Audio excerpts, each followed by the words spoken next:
नमस्कार बच्चों, मैं संगीता सेन आपकी Hindi teacher Envira online school में आपका स्वागत करती हूँ। आज हम पढ़ेंगे कक्षा 6 का पाठ 4 चांद से थोड़ी सी गप्पे यानी चांद से थोड़ी सी बातें। इसके कवि हैं शमशेर बहादुर सिंह। पहले शमशेर बहादुर सिंह का थोड़ा सा जीवन परिचय हो जाए। शमशेर बहादुर का जन्म 1911 देहरादून उत्तर प्रदेश में हुआ। इनके पिता का नाम तारीफ सिंह और माँ का नाम परम देवी था। इन्होंने हिंदी साहित्य जगत को आगे बढ़ाने के लिए कई रचनाएं की, जैसे टूटी हुई बिखरी हुई, बात बोलेगी, काल तुमसे, होड़े मेरी, चुका भी नहीं हूं मैं आदि। ये सारी इनकी प्रसिद्ध रचनाएं हैं, जिसमें से चुका भी नहीं हूं मैं, इस पे इनको साहित्य अकादमी पुरस्कार से नवाजा गया। इनको साहित्य अकादमी के साथ साथ मैथिली शरण गुप्त पुरस्कार और तुलसी पुरस्कार भी प्राप्त हुए हैं। ये तो हो गया अपना शमशेर बहादुर सिंह जी का थोड़ा सा जीवन परिचय। अब लेते हैं अपन इनके द्वारा लिखित ये पंक्तियां।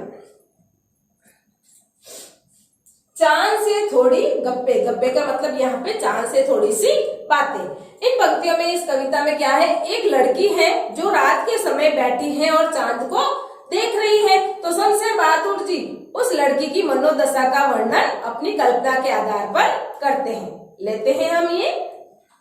गोल है खूब मगर आप तिरछे नजर आते हैं जरा। अब वो क्या कहती है चंदा मामा को, गोल है आप, कैसे हैं, गोल है, खूब गोल है, आप तिरछे नजर आते हैं जरा, लेकिन फिर भी आप हमें थोड़े क्या नजर आते हैं, टेढ़े नजर आते हैं। आप पहने हुए हैं कूल आकाश तारो जड़ा। आप पहने हुए हैं कूल, कूल का मतलब पूरा सारा आकाश, तारो जड़ा यानी आपने क्या कर रखा है, आप कैसे हैं, खूब गोल मटोल है और थोड़े तिरछे नजर आते हैं। और आपने क्या कर रखा है, पूरे आकाश को क्या अपने वस्त्र में, पूरे आकाश को पहन लिया आपने। आकाश क्या बन गया, आपका वस्त्र बन गया। और उसके अंदर क्या जड़े हुए हैं, तारे जड़े हुए, यानी आपने आकाश रूपी पोशाक पहन रखी है और उसके अंदर क्या जड़े हुए हैं, तारे जड़े हुए। यानी कवि कल्पना के माध्यम से कहता है कि जो ये चंद्रमा है अपने को गोल दिखाई देता है, इसने क्या कर रखा है, आकाश रूपी पोशाक पहनकर उसके अंदर क्या जड़े हुए हैं, तारों रूपी तारे जड़े हुए हैं। सिर्फ मुंह खोले हुए हैं अपना गोरा चिट्टा गोल मटोल। यानी अब वो कहता है सिर्फ मुंह खोले हुए अपना गोरा चिट्टा गोल मटोल। यानी देखो अपन वस्त्र पहन लेते हैं तो सिर्फ अपना भी चेहरा ही दिखता है, तो वो भी यहाँ पे यही कल्पना करते हैं कि तूने चांद ने क्या किया, आकाश रूपी पोशाक पहन ली, उसके अंदर तारे जड़े हुए। अब अपने को सिर्फ क्या दिखाई दे रहा है, उसका चेहरा, उसका मुंह दिखाई दे रहा है। और वो कैसा है, गोरा चिट्टा गोल मटोल, यानी सिर्फ उसका मुंह दिखाई दे रहा है। और वो कैसा है, गोरा, बिल्कुल गोरा और सफेद, गोरा चिट्टा और कैसा है, गोल मटोल। जिस तरीके से आप देखो कोई भी तैयार होते हैं, आप खुद नए नए कपड़े पहनते हो, वर्क वाले कपड़े, तो देखो आप अपना अपना मुंह तो अलग ही रहता है ना, वो तो अपन नहीं ढकते। तो उसी तरह आकाश रूपी वस्त्र पहन रखे, उसके अंदर तारे जड़े हुए, उसका चांद का सिर्फ क्या है, चेहरा बाहर है, और वो भी कैसा है, गोरा और सफेद।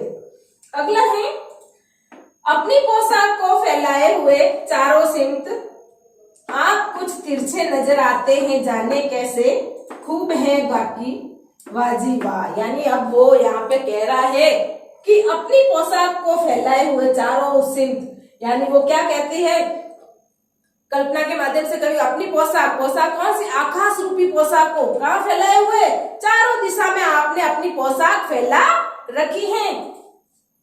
आप कुछ तिरछे नजर आते हैं, जाने कैसे, क्या आपने तो चारों तरफ अपनी पोशाक फैला रखी, आप बीचों बीच हैं, फिर भी आप तिरछे नजर क्यों आते हो। खूब है गोकी, खूब है गोकी का मतलब यानी हालांकि वाजी वाह, कि आप जैसे भी हो, हालांकि बहुत ही अच्छे हो और बहुत ही सुंदर लगते हो। हमको बुद्धू ही नीरा समझा है, हम समझते ही नहीं जैसे कि आपको बीमारी है। यानी अब वो लड़की कहती है, क्या कहती है, हमको बुद्धू यानी मूर्ख नीरा समझा है, यानी आपने क्या समझ रखा है, मुझे बिल्कुल ही, नीरा का मतलब बिल्कुल ही क्या समझ रखा है, मूर्ख समझ रखा है। हम समझते ही नहीं, जैसे कि आपको बीमारी है। अब वो लड़की के माध्यम से कवि कहता है कि वो क्या कह रही है, क्या आप क्या जानते हो, मेरे को क्या बिल्कुल ही मूर्ख समझ रखा है, बुद्धू समझ रखा है, मुझे क्या पता नहीं है कि आपको क्या है, बीमारी है। देखते हैं क्या बीमारी है अगले पद में। आप घटते हैं तो घटते ही चले जाते हैं और बढ़ते हैं तो बस, यानी कि बढ़ते ही चले जाते हैं। यानी चांद को कौन सी बीमारी है, जब घटता है तो घटता ही चला जाता है और जब बढ़ता है तो बढ़ता ही चला जाता है। दम नहीं लेते हैं जब तक, बिल्कुल ही, यानी जब तक वो घटते हैं तो जब तक पूरे समाप्त नहीं हो जाते तब तक विश्राम नहीं करते, और जब तक वो बढ़ने लगते हैं तो जब तक वो पूरे गोल नहीं हो जाते तब तक दम नहीं लेने, मतलब रुकते नहीं, कहीं भी वो विश्राम नहीं करते। यानी इन पंक्तियों का माध्यम है, वो कहती है कि चांद को आपको क्या है, घटने और बढ़ने की क्या है, बीमारी है। आप घटते हैं तो बिल्कुल घटते ही जाते हैं। चांद किस समय घटता है आपको पता हो तो 2 पक्ष होते हैं, 30 दिन होते हैं अपने, एक कृष्ण पक्ष और एक शुक्ल पक्ष। और जो पक्ष प्रतिपदा से पूर्णिमा तक का होता है ना, वो 15 दिन, उसके अंदर क्या होता है, चांद बढ़ता जाता है। शुक्ल पक्ष के अंदर चांद दिन ब दिन बढ़ता जाता है और कृष्ण पक्ष के अंदर चांद दिन ब दिन घटता जाता है। और घटते घटते जब अमावस्या आती है तो बिल्कुल खत्म हो जाता है, और जब बढ़ना शुरू करता है तो जब वो बढ़ते बढ़ते बढ़ते बढ़ते शुक्ल पक्ष में बढ़ना शुरू करता है और पूर्णिमा आती है तब वो पूरी तरह से बढ़कर गोल हो जाता है।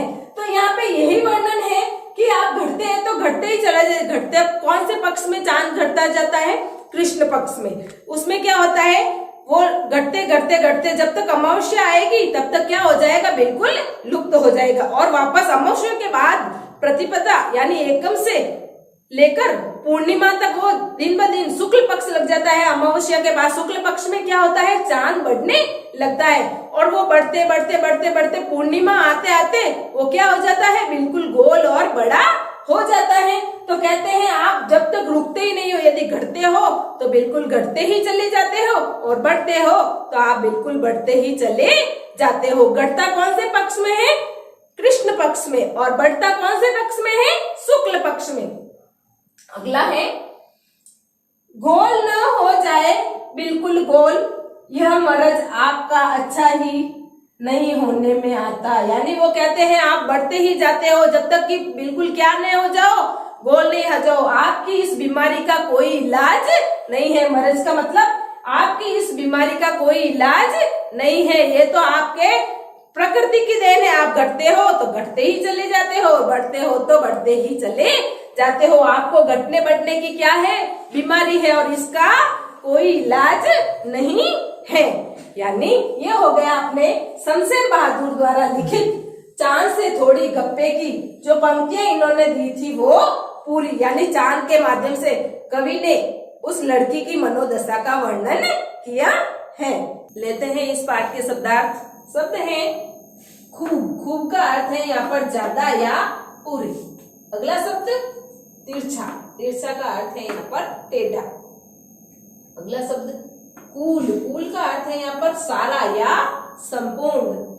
अगला गोरा चिट्टा, गोरा चिट्टा का अर्थ है यहाँ पर अत्यंत गोरा या सफेद। अगला शब्द पोशाक, पोशाक का अर्थ है यहाँ पर वस्त्र या वेशभूषा। अगला शब्द गोकी, गोकी का अर्थ है यहाँ पर यानी या हालांकि। अगला शब्द बुद्धू, बुद्धू का अर्थ है यहाँ पर मूर्ख। अगला शब्द नीरा, नीरा का अर्थ है यहाँ पर बिल्कुल। अगला शब्द दम ना लेना, दम ना लेना का अर्थ है यहाँ पर विश्राम न लेना, यानी कहीं पर रुकना नहीं। अगला है मरज, मरज का अर्थ है यहाँ पर बीमारी। ये हो गए इस पाठ में कुछ आए हुए कठिन शब्द पूरे। लेते हैं आगे प्रश्नों के उत्तर।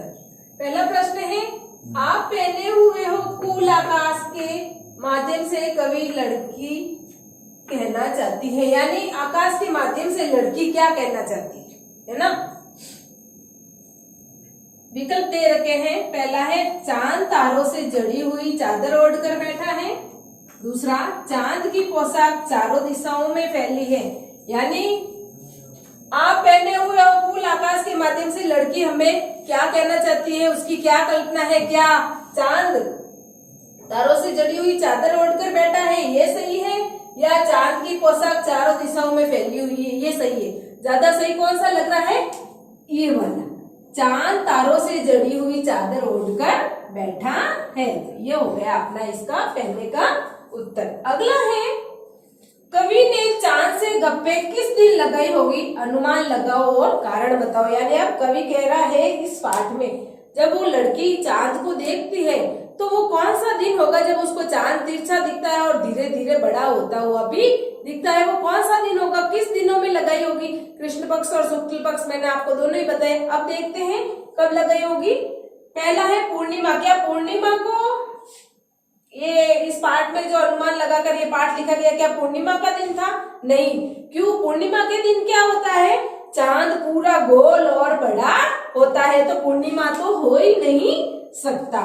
अगला है अष्टमी से पूर्णिमा तक। हाँ, क्योंकि अष्टमी तक जाते जाते चांद थोड़ा सा क्या हो जाता है? तिरछा हो जाता है, और अष्टमी से आगे बढ़ते बढ़ते पूर्णिमा तक पूरा क्या हो जाता है? वो गोल हो जाता है। तो गप्पे कब लगाई होगी, चांद से बातें कब की होगी उस लड़की ने?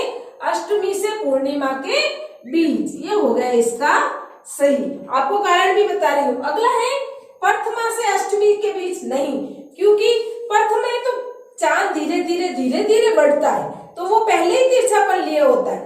तो अब कौन सा सही हो गया? आपने विकल्प नंबर दूसरा सही है, और ये भी गलत। ये हो गए अपने इस पाठ में दिए गए मुख्य प्रश्नों के उत्तर। आगे जो प्रश्न दे रखे हैं अनुमान और कल्पना के आधार पर, वो आपको स्वयं करने हैं। ये हो गया आपने कक्षा 6 का पाठ 4 चांद से थोड़ी सी गप्पे पूरा।